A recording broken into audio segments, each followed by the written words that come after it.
আসসালামু আলাইকুম ফ্রেন্ডস, সবাই কেমন আছো? আশা করি আল্লাহর রহমতে সবাই ভালো আছো। এখন আমরা খেতে বসে গেলাম ফুচকা। ফুচকা আমার ফেভারিট একটি খাবার। এখানে ও ফুচকা পরিবেশন করতেছে। বাইরে ভীষণই ঠান্ডা পড়তেছে। ঠান্ডায় দেখো আমাদের গলা জমে গেছে, কথা ঠিকভাবে বের হচ্ছে না। ফুচকাটা মাশাআল্লাহ অনেক টেস্টি হয়েছে। বাচ্চারা মজা করে খেলো।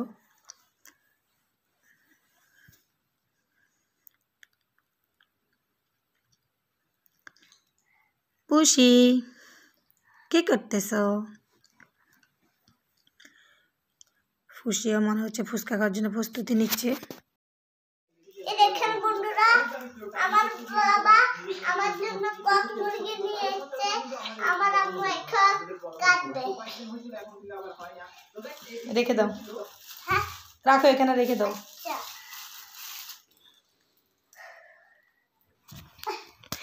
এদিক দিয়ে ও সাথে নিয়ে আসছে তোমার একটা বড় সাইজের কক মুরগি, যার ওজন ছিল 2 কেজি 700 গ্রাম। রাতের বেলায় ভীষণই বিরক্তিকর কাটা বাছা করা। এখন উইন্টার সিজন, উইন্টার নাইটে এত কষ্ট ভালো লাগে না। মহিলাদের কষ্ট দিয়ে কি হবে? সবার মুখের হাসি ফোটাতে হলে খানিকক্ষণের জন্য হলেও কষ্ট ভুগতে হবে। ঠান্ডাকে না মেনে নিয়ে তোমার কাজে লেগে পড়লাম। এদিক দিয়ে তাড়াতাড়ি করে মুরগিটাকে কেটে নিলাম। ড্রেসিং করে নিয়ে আসছে। কক মুরগির চামড়া না থাকলে ভালো লাগে না খেতে।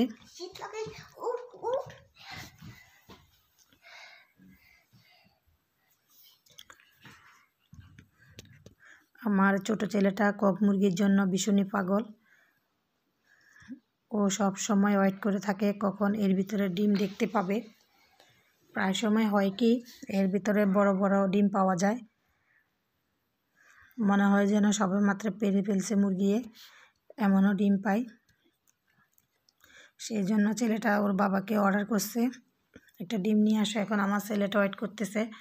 যখন এই ছোটো ছোটো ডিমগুলো বের হয়েছে ওর ভীষণই মুড অফ, মন খারাপ করে বসেছিল। বড় ডিম কেন পায় নাই, আরেকটা মুরগি লাগবে বলতেছে, ওর বড় ডিম লাগবে।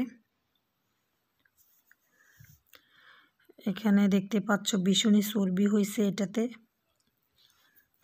আমি চামড়াগুলোকে ছিঁড়ে নিচ্ছি। ছিলে নেওয়ার পরে মাংসগুলোকে পিস করে নিব।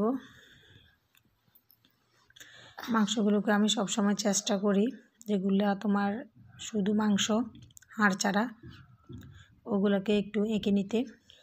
এঁকে নিলে খেতেও মজাদার লাগে, টেস্টি মশলা সব কিছু ঢুকে যায়।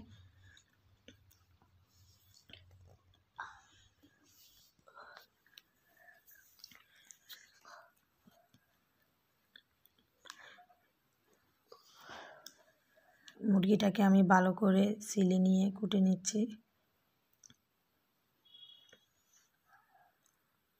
আর এখানে আমার ছেলে বকবক করতেছে।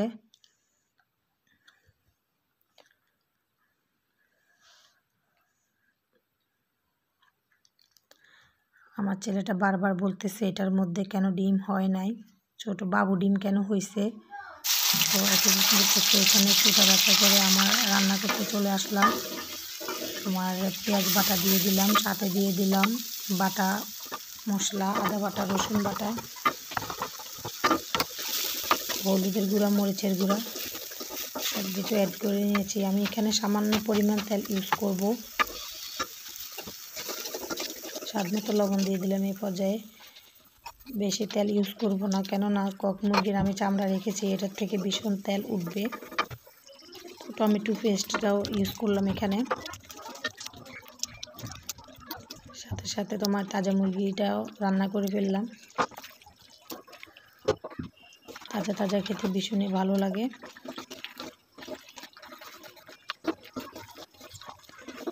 রাতের বেলা ঝামেলা মনে হলো যখন সবাই খেয়ে বলে মজা হয়েছে বা তৃপ্তি করে খেয়েছি, তখন ভীষণই ভালো লাগে। কষ্টে মনে হয় না। বুনা মাংস তৈরি।